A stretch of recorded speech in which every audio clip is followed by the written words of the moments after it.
puis vint le jugement. Et si cet homme est mort, c'est parce qu'il était temps pour lui de mourir.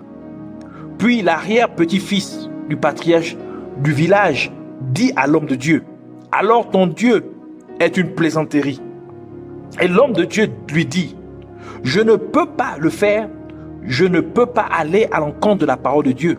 Si la parole de Dieu dit que si une personne meurt, il suit son jugement, je ne peux pas ramener quelqu'un à la vie. » Et l'arrière-petit-fils dit, « Si vous ne le ramenez pas à la vie, nous vous lapiderons à mort et nous vous jetterons votre corps à la rivière comme nourriture pour les crocodiles. » Puis l'homme de Dieu lui dit, « D'accord, ne me fais rien de mal. Je vais essayer de le ramener à la vie. » Et ils mirent l'homme de Dieu avec le corps du mort ou du défunt dans une pièce. Et il était 18 heures. Et il dit à l'homme de Dieu, « Nous vous donnons jusqu'à 4 heures du matin du lendemain. Après cela, nous vous tuerons. » Et ils demandèrent à certaines personnes de s'assurer qu'il ne s'enfuit point. Et l'homme de Dieu commença à prier avec foi à partir de 18 heures. Mais rien ne se passait. Et juste avant 4 heures du matin, il continuait de prier avec plus de ferveur. Et à 4 heures du matin, les gens qui gardaient l'homme de Dieu venaient maintenant dans la pièce pour le chercher afin qu'il soit tué. Et tout à coup, le corps du défunt commença à trembler et à bouger. Et le défunt vint à tousser, puis s'assit. Et quand les gens virent cela, ils donnèrent leur vie à Jésus-Christ. Chacun dans le village, sauf les sorciers qui étaient très en colère parce que là où ils échouèrent, l'homme de Dieu réussit. Alors, ils étaient pleins de rage contre l'homme de Dieu car il n'avait plus de crédibilité aux yeux des gens du village. Par conséquent, vous devez être persévérants en prière dans la présence de Dieu pour voir votre situation renversée. Vous devez endurer dans la présence de Dieu en prière pour voir votre succès, votre réussite. Cette histoire vraie nous fait savoir aussi que Dieu peut utiliser votre persévérance en prière dans sa présence pour amener beaucoup de gens au salut. Jacob également endura dans la présence de Dieu quand il lutta toute la nuit avec l'ange de Dieu et ne le laissa point partir à moins que l'ange de Dieu ne l'eût béni. C'est ainsi que l'ange de Dieu changea son nom de Jacob à Israël. Et Jacob nomma l'endroit où la rencontre eut lieu Péniel. Genèse chapitre 32 versets 24 à 30 qui dit ceci. Jacob demeura seul. Alors un homme lutta avec lui jusqu'au lever de l'aurore. Voyant qu'il ne pouvait le vaincre, cet homme le frappa à l'emboîture de la hanche. Et l'emboîture de la hanche de Jacob se démit pendant qu'il luttait avec lui.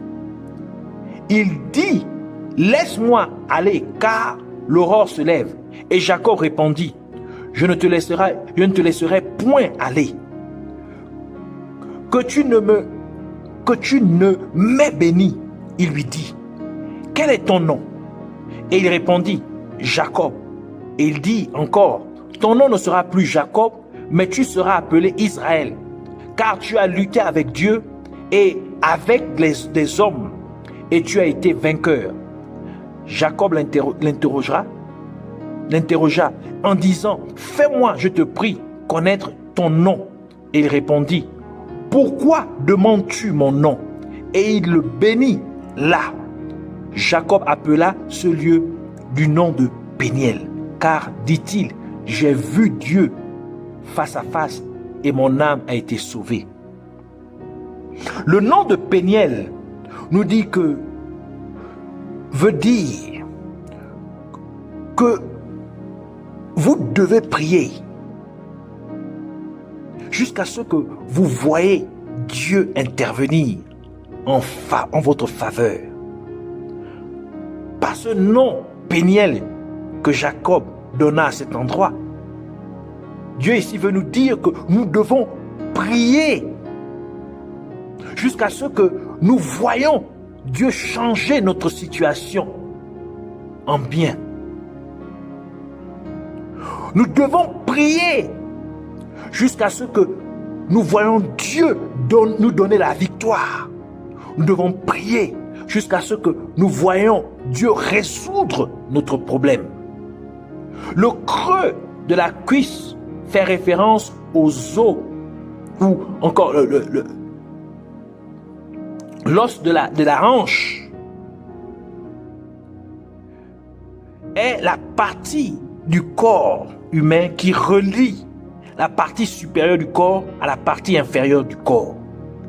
Et c'est exactement ce que fait la parole de Dieu, car elle divise jointure et moelle. Comme il est écrit dans le livre d'Hébreux, Hébreux chapitre 4 verset 12, qui dit ceci: car la parole de Dieu est vivante et efficace, plus tranchante qu'une épée quelconque à deux tranchants, pénétrante jusqu'à partager âme et esprit, jointure et moelle. Elle juge les sentiments et les pensées du cœur.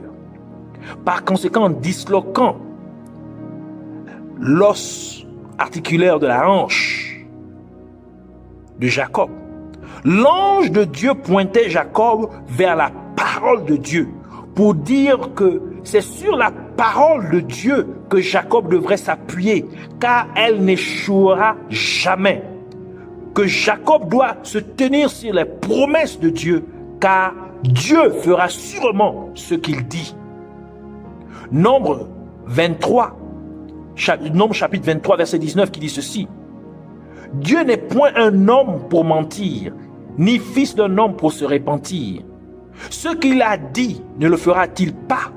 Ce qu'il a déclaré ne l'exécutera-t-il pas? C'est pourquoi, même quand il vous semble que Dieu n'entend pas votre prière, vous devez continuer à prier. Vous devez insister dans la présence de Dieu en prière, comme le dit le roi David dans Psaume 22, verset 3, qui dit ceci: mon Dieu, je crie le jour et tu ne me réponds pas. La nuit, je n'ai point de repos. En d'autres termes, je continue à prier, malgré le fait que tu ne me réponds pas. Il y a aussi des situations ou des problèmes qui sont si difficiles que si vous n'êtes pas aussi fort spirituellement, vous ne pourrez pas les surmonter. C'est ce qui est écrit dans l'événement suivant. C'est ce qui est décrit dans l'événement suivant. Marc chapitre 9, verset 17 à 29. Et un homme de la foule lui répondit: Maître, j'ai amené auprès de toi mon fils qui est possédé d'un esprit muet. Et en quelques lieux, qu'il le saisisse, il le jette par terre. L'enfant écume, grince des dents et devint tout raide. J'ai prié tes disciples de chasser l'esprit et ils n'ont pas pu. Race incrédule, leur dit Jésus, jusqu'à quand serai-je avec vous? Jusqu'à quand vous supporterai-je? Amenez-le-moi. On le lui amena. Et aussitôt que l'enfant vit Jésus, l'esprit l'agita avec violence et il tomba par terre et se roulait en écumant. Jésus demanda au Père: combien y a-t-il de temps que cela lui arrive? Depuis son enfance, répondit-il, et souvent l'esprit l'a jeté dans le feu et dans l'eau pour le faire périr. Mais si tu peux, quelque chose, viens à notre secours, aie compassion de nous. Jésus lui dit: si tu peux, tout est possible à celui qui croit. Aussitôt le père de l'enfant s'écria: je crois, viens au secours de mon incrédulité. Jésus, voyant accourir la foule, menaça l'esprit impur et lui dit, esprit muet et sourd, je te l'ordonne, sors de cet enfant et n'y rentre plus. Et il sortit en poussant des cris et en l'agitant avec une grande violence. L'enfant devint comme mort, de sorte que plusieurs disaient qu'il était mort. Mais Jésus, l'ayant pris par la main, le fit lever et il se tint debout. Quand Jésus fut rentré dans la maison, ses disciples lui demandèrent en particulier, pourquoi n'avons-nous pu chasser cet esprit? Il leur dit, cette espèce-là ne peut sortir que par la prière. Jésus-Christ nous dévoile simplement que toutes les adversités ou tous les problèmes n'ont pas le même niveau d'opposition ou d'adversité. Derrière un problème, il y a une force spirituelle qui opère. Et à moins que vous n'opposiez une force spirituelle plus grande que celle à laquelle vous êtes confronté, vous ne surmonterez pas ce problème. Une autre chose qui est révélée est que le fait de passer suffisamment de temps dans la présence de Dieu en prière est l'une des choses qui font en sorte que votre force spirituelle augmente, s'accroisse. En d'autres termes, plus vous passez du temps approprié en prière dans la présence de Dieu, plus vous devenez spirituellement fort.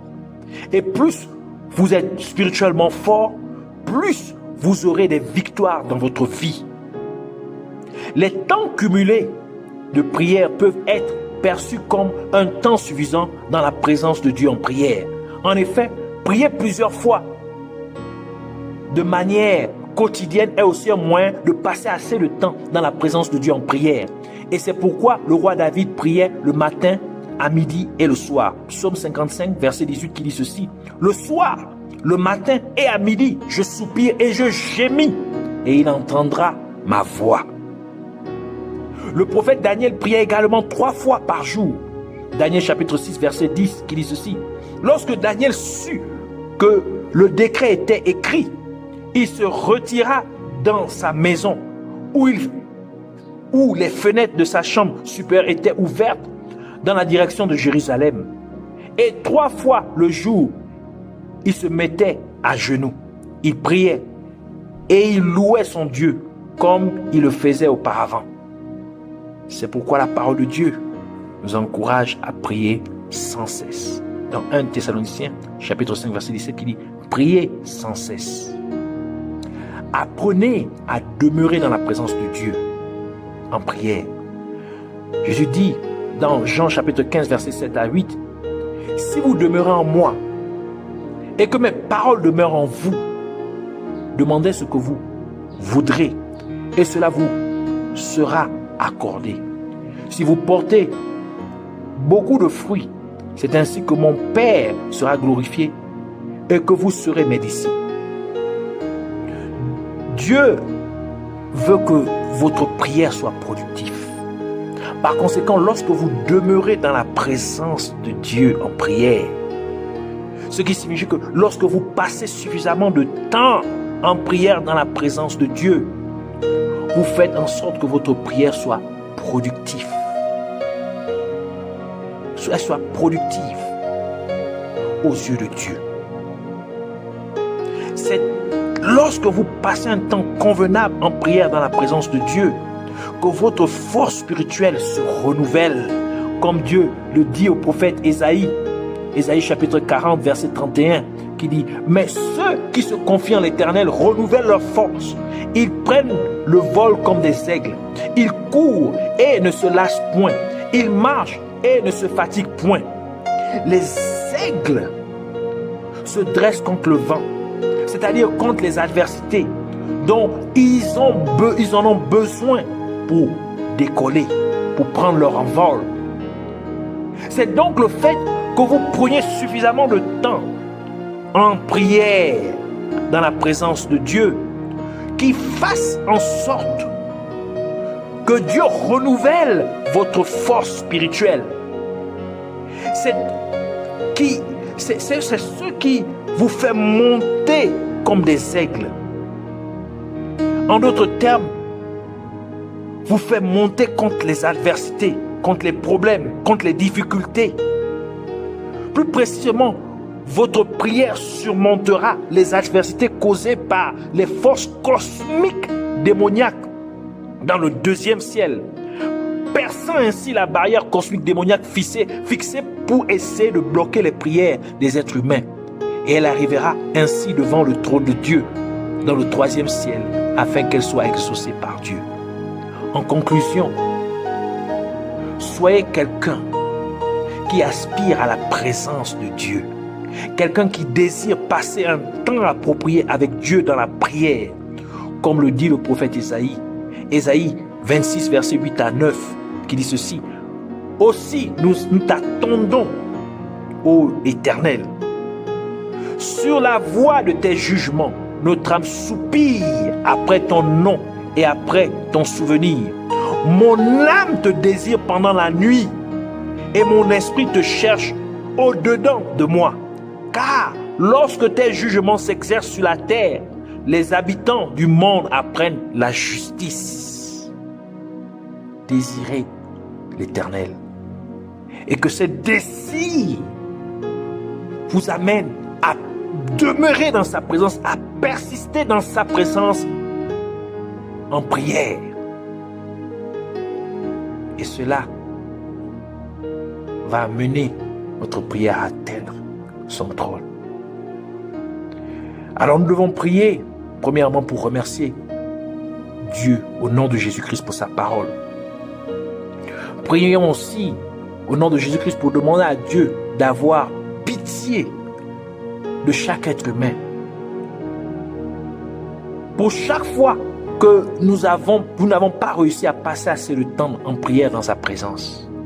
Nous devons aussi prier pour demander à Dieu, au nom de Jésus-Christ, d'aider l'être humain à désirer sa présence et à passer suffisamment de temps en sa présence pour refléter, afin que nous reflétons la lumière et la présence de Dieu et que nous soyons remplis de la connaissance de Dieu et que notre véritable état spirituel tel que perçu par Dieu lui-même devienne de plus en plus apparent dans le domaine physique. On priait en demandant à Dieu, au nom de Jésus-Christ, de nous aider à rendre notre prière productive pour lui et pour son royaume. Et enfin, prions pour remercier Dieu d'avoir répondu à nos prières. Alors, joins-toi à moi en prière au nom de Jésus-Christ. Père éternel, nous te bénissons, nous t'exaltons, nous te levons, nous te glorifions. Nous te disons merci, Seigneur, pour ta grâce, ton amour et ta fidélité. Merci pour ta parole, pour la révélation de ta parole.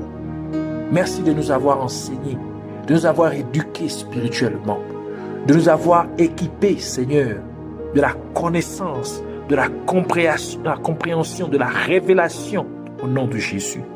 Nous implorons ta miséricorde, Seigneur, sur tout un chacun, sur tout être humain.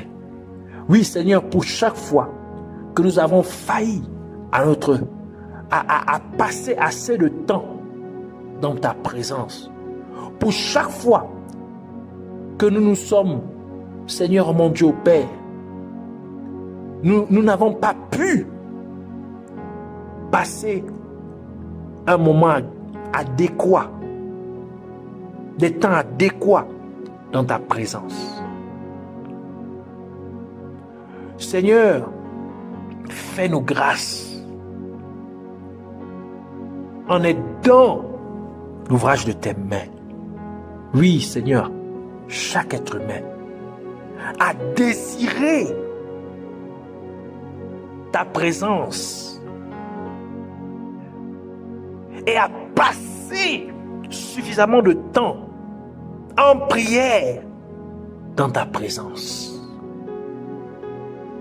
afin que nous puissions refléter ta lumière, que nous puissions refléter ta présence et que nous soyons remplis de ta connaissance et que notre véritable état spirituel, tel que perçu par toi, puisse maintenant prendre effet sur le plan physique et que cela soit même vu des gens autour de nous, comme ce fut le cas de Pierre, Jacques et Jean lors de ta transfiguration, comme ce fut le cas avec Moïse lorsque la peau de son visage rayonnait de ta gloire.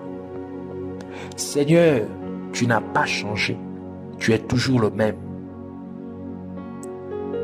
Alors, manifeste cela à travers le monde entier. Amène maintenant l'être humain à rentrer dans cette dimension de la prière, dans ce temps précieux de dévotion dans ta présence en prière. Que maintenant, un temps considérable soit passé dans ta présence en prière à travers le monde entier au nom de Jésus-Christ. Nous déclarons maintenant, Seigneur, une ère nouvelle de la prière. Que les gens maintenant trouvent la force de demeurer, de persister, de persévérer dans ta présence en prière. Au nom de Jésus-Christ. Que cela se fasse dans tous les coins du monde entier. Au nom de Jésus-Christ. Qu'il y ait une révolution de la prière dans ta présence. Au nom de Jésus-Christ. Qu'il y ait un engouement spirituel qui se manifeste sur le plan physique. Dans chaque maison, dans chaque demeure, dans chaque coin du monde entier. Au nom de Jésus-Christ, que la prière des gens devienne maintenant productive pour toi et pour ton royaume. Au nom de Jésus-Christ. Seigneur, nous te remercions infiniment pour nous avoir écoutés et nous avoir exaucés. Au nom de Jésus-Christ, nous avons ainsi prié. Amen. Soyez bénis.